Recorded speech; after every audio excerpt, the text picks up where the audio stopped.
Get me to a hospital, I'm bleeding profusely. Call me an ambulance, rush me to emergency. I need a doctor and a nurse, my blood and veins forever cursed. I want you here with me tonight, I'm just too young, I don't wanna die.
Greetings and salutations. I'm the Saigul, and welcome once again to Whales from the Crypt. I honestly, about 3 months ago, I was like, with this, I really was. Not because of, I don't give two shits or a fuck about feedback or really anything like that, but it's really the, lack of something. I don't know. Maybe it's because I hear about Rob Zombie doing a prequel to House of a Thousand Corpses again. Maybe it was the whole Pet Cemetery reboot. Maybe it was the other Halloween. It just finally drove me over the edge. I just broke the fuck down and binged on anything I could see. Needless to say, being winter and all, bugs are very, very non-existent. So what Ghoul does, eat the dead. So I went on that kind of a binge, and it was kind of fun.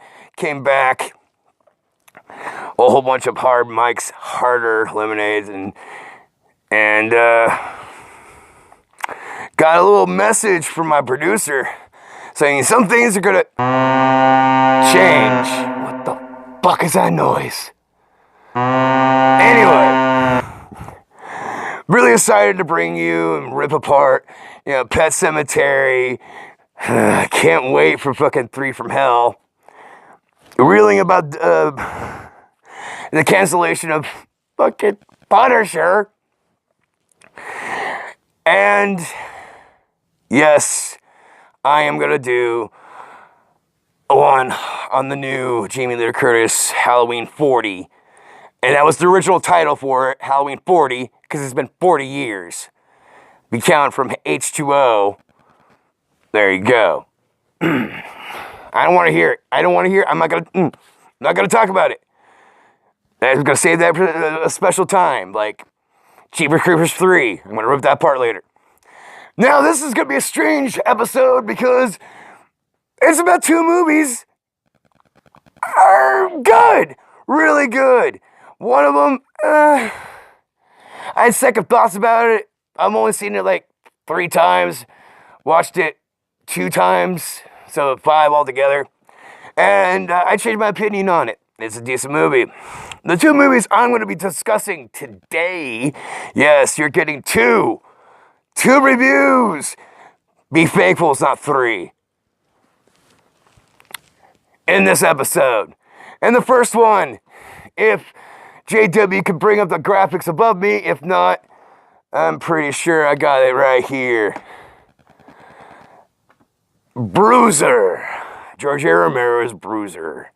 Now, You might not have heard about that. You can probably guarantee you've seen that face, faceless, around. Some people use it for memes. A certain person on YouTube uses it as his identity. Don't be sorry about it. So, we're going to talk into Bruiser right now. So here we go, plot summary. Follow with me if you can. This story is about Henry. Now, Henry has pretty much all. He has the gorgeous wife. He has the 4-car garage. House being built to custom to his specifications. He is a mover and shaker in the fashion industry of Bruiser magazine. And works for a guy named Milo Styles. Milo right there. Now, Henry is not a bad man, not a selfish man. Really, he wants stuff around him so he could be important and maybe have word in edgewise to a conversation. Now, Henry's a fucking pushover, straight up, spineless corporate guy. Never sticks up. Other things start, but red flags go flying through him. Finds out, well, one, his wife doesn't love him at all, just wants him for money. Sleeping with his boss. Milo's wife, Rosie, is secretly infatuated with Henry. Henry is straight up open about being infatuated with her, even though she's married. And he's married.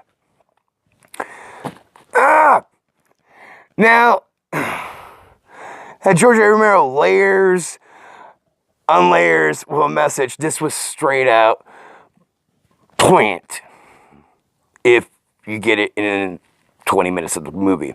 And I did get it in 20 minutes of the movie. Now, this movie was made in 2000.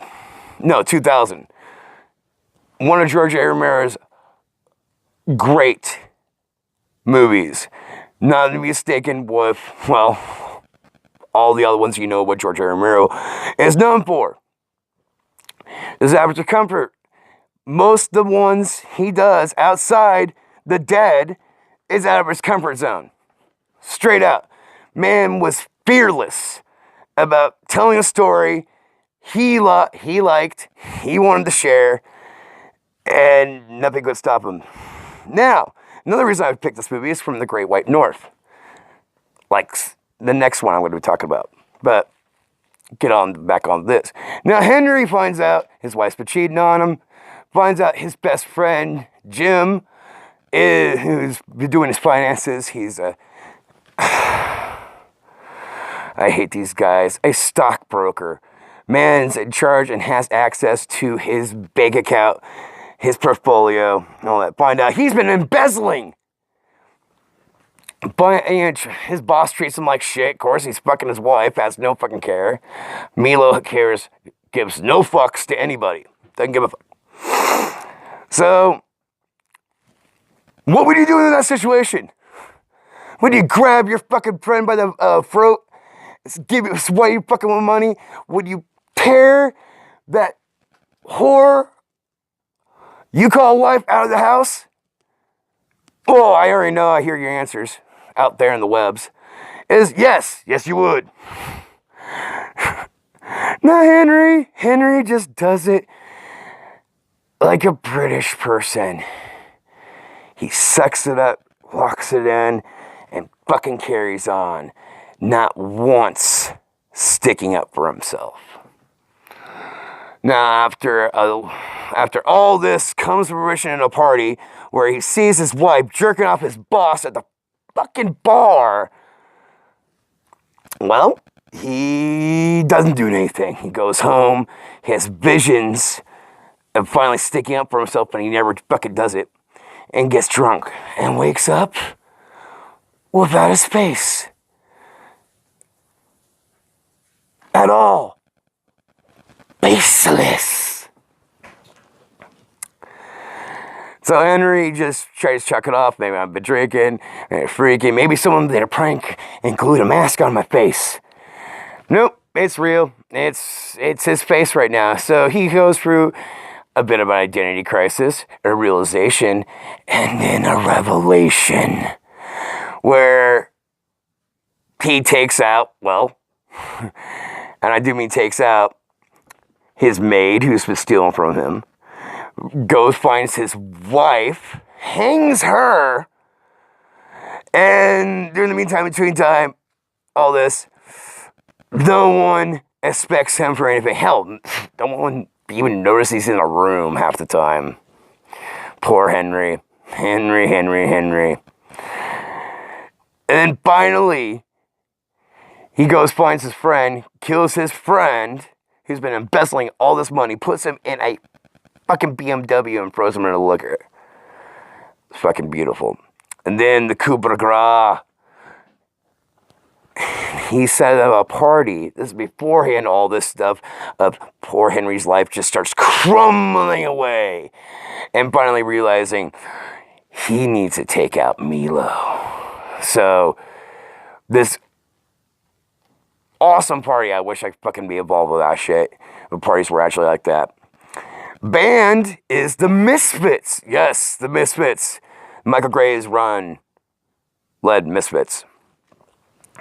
That's back 2000. They were still around. They didn't break up until 2001. So, kids, you get Descending Angels, Scream being played it. And also, you see the Misfit wrestler on stage with him. Yes. How do you know about... If is the wrestler? Well, one, if you know about Misfits, how many guitarists are there? Yeah, exactly. What the fuck is the noise? There's only one. There's two on stage. Guy gets on stage, starts, pushing Michael Graves around. Dude fucking takes his guitar and breaks it. On this big beefy guy has no effect on him whatsoever. And proceeds to fucking throw him off stage and does a moonsault for the rest of the set of Misfits. It's fucking awesome. Just to see Michael Graves on the stage doing his thing. Doyle, fuck Jerry. Anyway, during this whole time, Milo's horning up. You know, he's a fucking misogynist scumbag from Europe? It was never been identified what he is, but my money is on Ukraine, maybe. Well, Milo's like whoring on a fucking blonde, skinny pole of a bitch at the party who has a mustachio woman. And Henry fucking grabs him up with his own lackeys he hired for the party and takes Milo up in the rafters. During this whole concert party, there's this little kid with a wand waving it around, saying, pointing at people, and it lights up, tie. They take him up, put him in a bondage gear, a suspension, and hang him in the rafters. Well, that's what happened to poor Milo. And then Milo got a laser through the fucking head. Lasers? What are you talking about? Yes, lasers. Point is, fucking awesome movie. You need to check it out. It has some relevance till to this day. After 19 years. So, there's that. Is someone playing a fucking horn?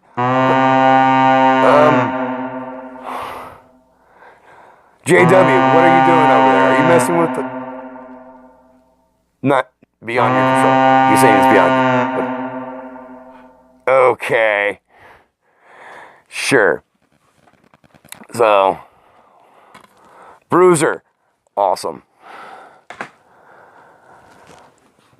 On to the next one, if you could graphic above me. If there isn't, I have this, a Canadian comedy horror band movie called Suck. Now some people might be like, oh, the title of the movie says it all. The director wanted you to say that. The whole thing about this movie, it's designed to make fun of it. kind of a brilliant concept. Well, the cavalcade of unbelievable cast. I mean, check this out. We got Henry Rollins, Iggy Pop, holy shit, Malcolm McDowell, Moby? Yeah, Moby's here. Holy crap. Plot summary about that. And not many more, but there is quite a bit. Alice Cooper, Calico Cooper. And, oh God, there's so many Easter eggs in this movie. And they're making fun of the whole, not making fun of it, but showing the kind of a slice of life of being a band in Toronto or in Canada, Alberta, what will you? And you follow this band around. No, you don't follow the band around. The plot summary here is you follow a band called the Winners through their so-called tour through Canada to New York. And during this time, the band has some woes. The manager, Dave, played by Dave Foley, fires them or quits, what do you like to believe? Their bass player gets taken by a vampire who looks strangely like the Mad Hatter from Tim Burton's Alice in Wonderland. This movie was made in 2004. I see too much of a coincidence. I mean, look at this. And then Mad Hatter. It's like twins. Kulu Kalay's Rapture Day.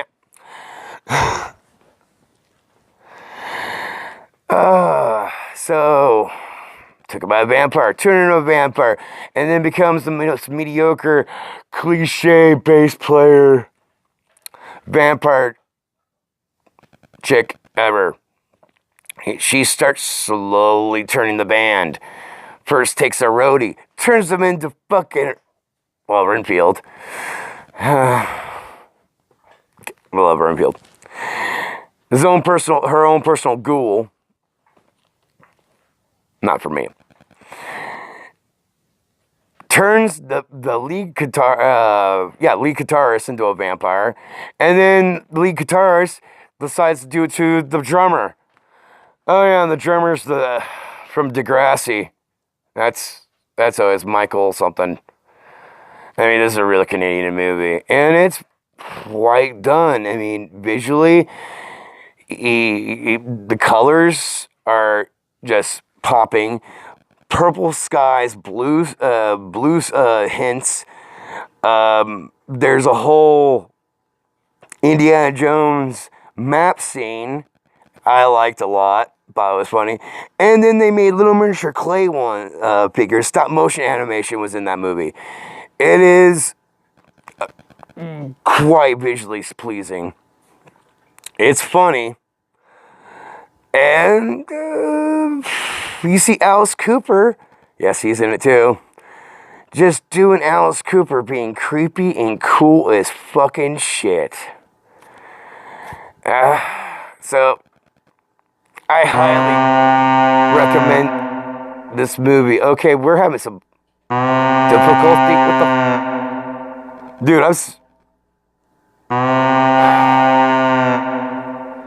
Alright, I don't know what's going on, but those are my reviews. And if they sound kind of rushed this time, it's because the winds of change have come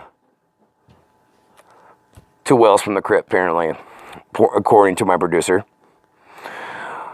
We're having some difficulty around, but we're expanding into other medias, or as I like to call, dicks and other apple pies, into other things. I was told I have to be more out there, so pretty soon, no longer will I be hunting his Facebook page. I will be hunting Twitter. Also, I have to be on the gaming consoles both of them. So, working on the names right now, which ones I'm going with, because apparently, Ghoul is a very popular gamer tag. So, we're gonna have fun with that, aren't we, guys? Yeah. JW's over there, he's just fucking shaking his head. But, we're gonna be doing some, Buck Productions is going forward, and once again, like to tell you from my producer, we are totally no money. No money. I'm not asking you to do anything other than watch and just watch. So, it's a slow time coming, I guess. You know, the wheels of change turn very slowly. And a very cold northern wind is coming. Seriously, I'm like... So, until hopefully next time, it's glad to be back and rant and rave in front of a fucking camera again. And hopefully you will be seeing me more other than what we've been doing. Because no money, meaning we do this out of just pure passion of telling you guys about movies, and that's about it. Hopefully making some other, entertain you for a little bit. So, until next time, boils and ghouls, kiss, hugs, and belly rubs. And remember, if it's night out, I'm out. Someone's playing a fucking horn and shit out of me.